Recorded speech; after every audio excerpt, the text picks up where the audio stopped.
আজকে খুব সহজ পদ্ধতিতে ক্ল্যাম্প রান্না করব। ক্ল্যাম্প হলো এক ধরনের সি ফুড। এর মধ্যে প্রচুর পরিমাণে প্রোটিন থাকে এবং খুব কম পরিমাণে ফ্যাট থাকে।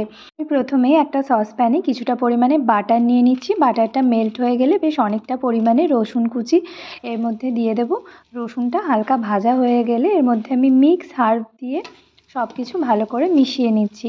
মিক্স হার্ব না থাকলে তার পরিবর্তে অরিগ্যানো দিয়েও এটা কিন্তু করা যায়।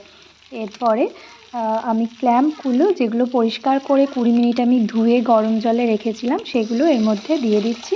আর হালকা কিছুটা পরিমাণে জল দিয়ে এটা ঢাকা দিয়ে রেখে দেবো 10 থেকে 12 মিনিট।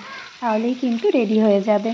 আমাদের দেশে ক্ল্যাম্প খাওয়ার খুব একটা প্রচলন না থাকলেও বিদেশে কিন্তু বিভিন্ন সি ফুডের দোকানগুলোয় মানুষ কিন্তু এটা ভীষণ পছন্দ করেন। এর মধ্যে প্রচুর পরিমাণে ওমেগা 3 থাকে, আয়রন থাকে।